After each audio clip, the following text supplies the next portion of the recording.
Welcome back to the Victory Podcast. I'm your host, Steve McGrath, and this week I'm pleased to bring you Marques Ogden.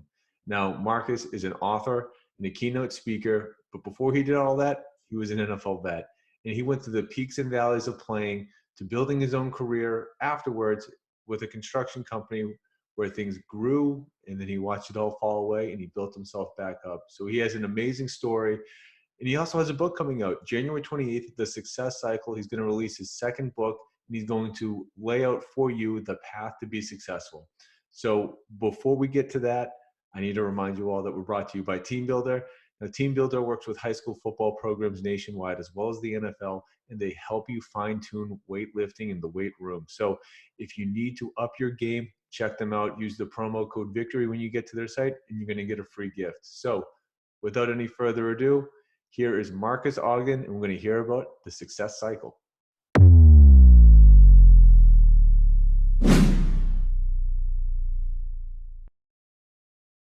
Boom. Marques Ogden on the line. Marques, how are you doing today, man? Doing good, Steven. How's everything coming along with you? Doing all right? I'm doing great. Thanks so much for asking. You know, I'm just so excited because, over the last couple of weeks, I've been seeing a lot of your LinkedIn posts, and I'm really excited to get a chance to talk to you because so much of what you put out there really resonates with me. So thank you for taking the time. Absolutely. I look forward to it. Now, I know how you feel about success and really what it isn't. So let me just recap this post from you. Success isn't, and as I'm reading this, I see convenient. Yep. Success isn't easy. Yep. Pain-free. Check. Always enjoyable. Success isn't always rewarding. And then as you go through that list, you're like, oh, is the grass always greener on the other side? So I see you shaking your head. You got to tell me about this, man. What was going through your head as you're writing this? Because I think you're spot on. Well, it's funny. Between what I went through with my construction business and now my speaking business, everything is not easy. Like, I've had people on my team that didn't work out. So that's where it's not enjoyable, as you're finding that you need to get rid of people on your journey that aren't fit for the journey. And that's not easy. And it is painful, and it's stressful, and it's not fun, and it's not enjoyable when you have to part ways with people. So these are some of the things I think people don't understand, that success, yeah, it's pain, it's grit, it's fear, it's anxiety, but also there's a lot of things that aren't enjoyable when you have to sometimes let go of people that you're thinking are going to be fit to stay on your journey, and they're not. So that's the part I was talking about, like, especially in our speaking business. Me and a couple of my partners who are now working together, we've been around a lot of people who've come, gone, who've been in, added no value. And you have to always be realizing that everybody's not fit to be on the journey. Yeah, absolutely. So it sounds like there's a level of self-awareness that you need to have. And within that, this constant always leveling up, be aware of what's going on and how to sort of raise your game, but the game of everyone around you to get to where you need to be. Right. If your team doesn't have a shared, aligned vision to get to where everybody wants to go, how are you going to get there? And there are parts of the journey that you're going to be strong in, parts you're going to be weak in. Are you person enough, man or woman enough to say, I need help in this area or this area? And if you are, bringing people in gives you a chance. If you're not, you're going to struggle through things. You might get lucky and find success with it, but I can guarantee you this, it's going to happen a lot slower. And the more likely you're going to actually make the finish line beyond goes way down. Absolutely. And you know what, what you just said reminds me of something that David Meltzer said on this podcast. And that is, avoid the dummy tax.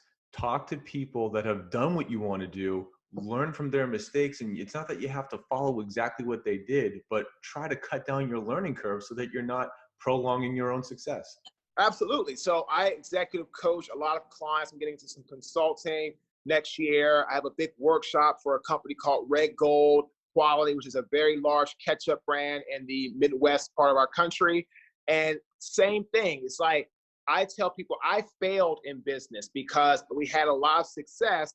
And unfortunately, I became arrogant, egotistical, and I did not allow my team members to express themselves. And that literally cost me my company. So if I'm telling you some things that I did right, but did wrong, more importantly, on my journey, you might want to listen so you don't end up like I did when I lost everything I owned in less than 90 days. And that is something that I certainly want to talk to you about it. But before we do, there's just one other piece that I really loved. And when I went to marquesogden.com, it was the first thing I saw. Accountability is key. Short, simple, and spot on. Can you just tell me why that phrase and what exactly does that really mean to you? Accountability is taking ownership of the actions in your own life. When I lost my company in 2013, I was working at Merrill Lynch, got let go after a few months. That was my fault. Got a job to a construction company the next day, got let go 5 days later, so fired 2 times in a week. And when I was a custodian making $8.25 an hour, I had my pivotal moment where someone's trash got on my bare skin. And I said, wait a second, what's going on here? And I sat down on the curb. I was crying after I had all the rotten meat and banana peels on my body. And I realized, Stephen, that accountability was what was missing. I didn't take any ownership or actions of the mistakes that I had made in business. I blamed my partner. I blamed the developer, the contractor. I blamed everybody but the man in the mirror. And once I took accountability for the mistakes and stopped looking to shift the blame, that's when things got better. I love it. It sounds like, again, self-awareness of just understanding that you don't need to point the finger anywhere but right here. And the fact that you had that moment, and it's besides the fact that you were earning $8.25 after having a successful business, after being in the NFL. So before we get to, 2013 and how, everything sort of, changed where you were able to get on this road where you are right now, I need to back it back just a little bit. Let's take it back to the 90s if we can. What are you thinking in high school? Because of course you have this brother who is pretty good at football. And you yourself, you go on to play at Howard and you get drafted by the NFL. So just in high school, what were your thoughts about what you wanted to do with your life and how did that path to Howard ultimately come together? I wanted to be an investment banker when I was in high school because I was 6'3" when I left high school. Then I grew to almost 6'6" when I got to Howard. So I grew 3 inches between my senior year of graduating high school and getting to college. And I only got one scholarship offer to play football, which was Howard, which I was blessed to go. Amazing time at Howard, great friends, great people, great opportunities, great society. And unfortunately, what happened though is I realized that maybe football is not for me as far as being in the NFL. So I wanted to be a finance major. So I interned at Merrill Lynch and I did all the great stuff. And then after my junior season, some scouts started coming up to Howard, looking at my film and started telling me, well, Marques, we have you on our potential draft boards. And they started looking at practice and stuff like that. So I called my brother and I asked him, he said, Marques, look, give it 1 year of your life, 1 year to work hard. If it doesn't work out, fine. If it works out, you're in the NFL. Why not? So for 1 year, I gave it all I had, and I ended up getting drafted in the National Football League by Jack Del Rio, who I'd known since I was 15 when he was working for the Ravens. And I ended up having almost a 6-year career because I really gave it all that I had for that last year in college, working out, sacrificing, getting my schoolwork done, showing up to practice, all the things I had to do. Absolutely. Now, I have to ask though, so of course you have this moment where your gears really shift and you go all in on football. What's it like though? Because in 2005, you have a stint with Baltimore. You're actually going to be on the same team as your brother. What was that experience like for you? Because I'd have to, going to high school in the DC area, I mean, you're also pretty much playing for the home team. I don't know necessarily if you rooted for them or not, but what was that whole just emotional roller coaster like for you? Oh, it was amazing. Of course, I rooted for, the Redskins all the way until the Ravens came in town. And it was great. Like, I learned so much about how to be a pro off the field, film study, how to conduct myself, how to practice, playing against guys like Ray Lewis every day, Ed Reed, some great Terrell Suggs who's still playing today for the Cardinals. That really made me elevate my game to a higher level. And that's kind of like I tell people all the time, when you surround yourself with people who are going to elevate your game, that's when you can start doing things to achieve greatness. When you surround yourself with yes people, or there are people that aren't going to push you, then you're just going to always be average or below average. I'm so glad that you mentioned that, because I was literally just about to ask, the guys that you just named, but when you're in the Jaguars, the defensive line, there's John Henderson, Marcus Stroud, Hugh Douglas, greats in their time, and Yep. the guys at the Ravens, and I mean the Bills, the Titans. Whether it was the players themselves or guys like Jack Del Rio, Mike Mularkey, Dick Duran, Jeff Fisher, how were you kind of probing for what was the common traits amongst these men that made them be able to take their game to the highest of levels? Consistency. Every one of those people you mentioned, Big Stroud, Big Henderson, Albert Hainsworth, Jack Del Rio, Bud Adams, who owned the Titans at the time, Wayne Weaver, who founded Nine West Shoe, owned the Jaguars at the time, Steve Bisciotti still owns the Ravens today. All these people were consistent. They showed up every day, came to work every day, no excuses, no BS, and that's what I really learned going forward. I love it. Now, you made it very clear that, NFL just more or less kind of came together for you. It wasn't exactly what you always wanted to do or anything like that. So did you have any reservation jumping into a field where you're playing the same position as your brother, who goes down as an all-time great at offensive line? Did you have just any sort of feeling, it's almost like, if Michael Jordan's brother wanted to also play basketball, you're always going to get compared to your brother, and it doesn't matter if it's sports or, if you're just a police officer. How did you feel about kind of entering into something where you're going to be compared to, a blood relative who is, playing at the highest of high levels? I never even thought about it because my brother and I never competed like that. And I looked at it as someone I could go to and get great information from. The ultimate mentor. Right. Like I played for the Jaguars as a rookie. I asked him about how do you block Hugh Douglas and how do you block, these guys, because he had played against them for so long. And getting that information helped me to be able to not just play, but stay and make a career out of the NFL for almost 6 years. And if I didn't have someone like that to call, I don't know if I would have made this long, because I don't know if I would have been able to do what I had to do and play at a high level, because I don't know if I would have understood how to do some things, from an O-line perspective. Of course, yeah. Now, I did read, though, that you struggled with your transition after the NFL. And I just imagine with how regimented your life had been from, that year that you went all in at college through the NFL, your identity now changes to I'm an NFL player. And now it all goes away and you're kind of back at, well, what next? Is it the investment banking route? Of course, we know that you start your own construction company, but can you just walk us through how you navigated that space in your life? For the first 6 months, it was not good. Alcohol, gambling, nightlife, addiction, painkillers, Lexapro, antidepressants, everything you could think of. Because I didn't have anything to do. I had no structure. I had no team around me. Then I finally stopped feeling sorry for myself. And on top of that, my father passed away about a year and a half before that.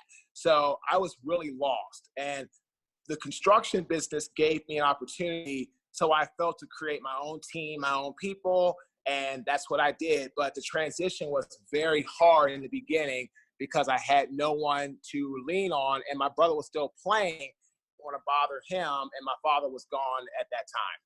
Of course. Now, I want to ask, though, because you have this competitive mindset, right? You don't go from not really caring about football to working yourself into getting drafted to sticking around for 5-6 years in the NFL. Now you have to shift gears. You're in a whole different space. So I'm not necessarily asking for business tips, hey, how'd you make all these or close all these deals? But, you started a business and you significantly grew it for a few years. What was it about just your mindset and maybe even what you learned being a professional athlete that allowed you to sort of step into this new realm and find success? Like you just said, the mindset I had was our company is the best. And if I can go out and prove that with the words I speak and the actions I can show, we can get business. And that's what we did. And we were very good at our craft of site work utilities. We had everything in place. We had the right systems.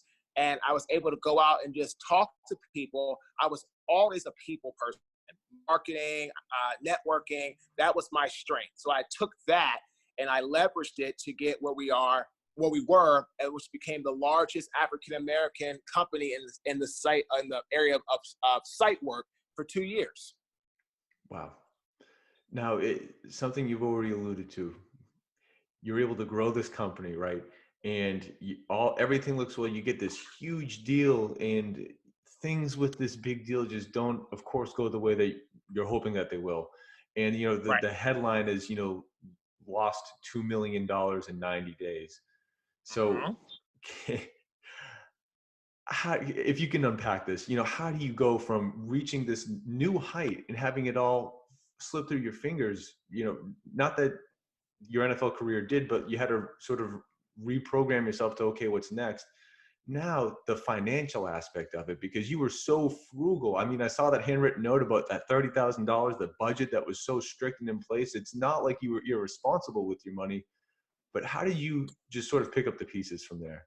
Well, when I had to file the bankruptcy because I became very arrogant, egotistical, and I trusted a client that I shouldn't have, I got to Raleigh and I had $400 in our account. That's it. And my wife, who was my fiance at the time, and my stepdaughter, we literally were just hanging on by a thread. And I was almost homeless, and my wife was looking at different things. And thank God the NFL stepped in with the Gene Upshaw Trust Fund, which is why I praised him in my first book. But what I figured out is that, all right, if I don't make some type of a change with my mindset, I'm going to always be right here, Steve, and I'm going to be a forgotten ghost, someone that always talked about his heyday. I'll become the Al Bundy of football. Like, oh, back when I, blocked for a running back who scored 4 touchdowns in one game, right? Like, I didn't want that to be my legacy. So I had to make a real hard pivot, and I ended up creating and adapting to being a speaker. And it was difficult because I got told no a lot in the beginning, a lot. I didn't get a paid job for 2.5 years. So I had to go through a lot of struggles. But like I tell everybody, if you're not struggling and then along the way, then the journey is probably not worth it. Oh, 100% agreed. But I saw that you still have a passion for football in the capacity of, coaching and mentoring, younger kids going through the game. So, how did you come to really wanting to be a speaker and try to really just piece together what you wanted this new chapter of your life to be? I started speaking with the first premise of helping athletes not go bankrupt. That was my first premise. Then I started to peel back the onion. I saw that people in life had problems: leadership, business, growth, diversity and inclusion, all above. So then it evolved into more opportunity. But I started to help athletes not go bankrupt by learning and telling them what I had done wrong with my construction business, because a lot of athletes want to get into business, so they didn't end up like I did. So that's why I started it. That was my foundation and my reason for doing that in the beginning. Got it. Yeah. So, I mean, and of course you write your autobiography, which, details a lot of this, and you kind of use that to jumpstart that speaking career. And, it seems like you went from a lot of, hey, don't make the same mistakes, but in the 6 or so years since then, of course, you yourself have elevated your game. You have that self-awareness to keep growing. And, how do you sort of turn that chapter then to focus on perhaps a new book? So what I did was I tried to figure out what were 3 things that I utilized and a lot of successful people utilize to become very successful in life. And it all came down to 3 major things: ambition, drive, and hard work. Ambition, setting your goals and putting them out, writing them down to see them in front of you. Drive is the inner force to have inspiration to make a lifelong, life-lasting change over motivation, which is for the short term. And then hard work, focusing on you and not the competition. So I decided to write my second book, which is called The Success Cycle, which will be coming out January 28th of 2020. You can actually pre-order it right now on Amazon. It's a book. My first one was my autobiography, but this one's more of an informational book to help anyone that struggles with how to set goals, how to have that drive, if they're getting knocked off by other people, or if something's going on with them and they don't know how to work hard, or they get focused on other people or other competition. This book will help you focus for your own life by doing these 3 things, exercise in the book, information to help you achieve success in your own life. My first book was kind of like my story. This one is a book to help you or anybody that reads it. Awesome. And again, I think it's such a huge jump. It maybe not necessarily to the average person to maybe hear this, but to go from like, hey, just learn from my mistakes and this is what not to do, to be like, to have that evolution to be like, oh no, now I can provide you with the roadmap of what to do. It's a very big switch to flip. Oh, absolutely. But it comes with time. Like of course. My first book I started writing my first book in 2014. We started writing our second book in 2018. So we had 4 years of data, content, interaction, being on podcasts, reading to put into this book, because my wife ghost wrote my first book and she also ghost wrote my second book. Well, you write what you know, right? So your first book, your autobiography, well, of course you know that, but the second book, like you said, add 4 or 5 more years of doing this and being in this world, and you can now write what you know, which is everything that you gained in that time. Correct. So I have to ask though, now, I need 2 best pieces of advice. One, for the average person just living their life, what's the single best piece of advice that you would give them? Number one, the number one thing is never stop learning. Like, be a great listener and never stop learning. Because the minute you stop learning, it's the minute you start dying. There you go. Now, on the other end though, that when it comes to your business life, regardless of what you're doing, what's the one best general piece of advice that you would give, just particularly as it pertains to the business world? Learn how to set an excellent corporate culture. And you do that by having these 4 pillars: strong teamwork. Number 2, you keep it simple and easy. Number 3, prioritize and execute. Number 4, allow anyone to lead from anywhere that has the credentials to do so. I love number 4. The confusion that leadership comes from a title is almost an epidemic. But leadership is not a title; it's a responsibility. 100%. And you said that like you had said those things once or twice before. Every once in a while in a speech here or there around culture.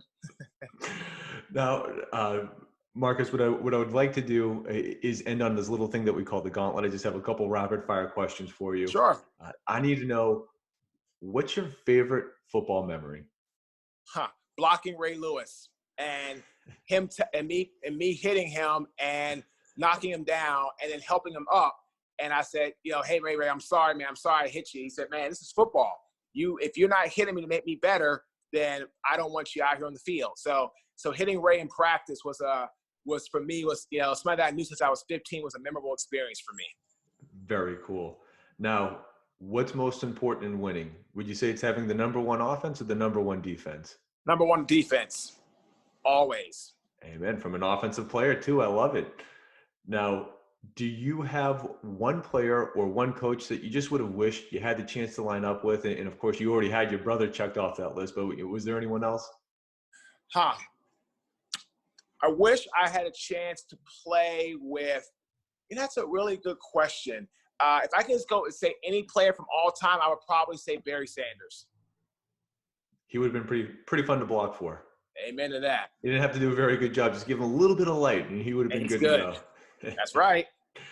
And, lastly, who would you say was just the most talented teammate that you had ever played with? Ray Lewis, for sure. All right. And we've already mentioned a handful of them, so that says something. Well, Marcus, again, when is the book coming out? January 28th, 2020. You can pre-order it now on Amazon. Just type in The Success Cycle, and it'll pop right up. There we go. Just over 1 more month until it comes out, The Success Cycle. Marcus, thank you again so much for taking the time. We really appreciate it.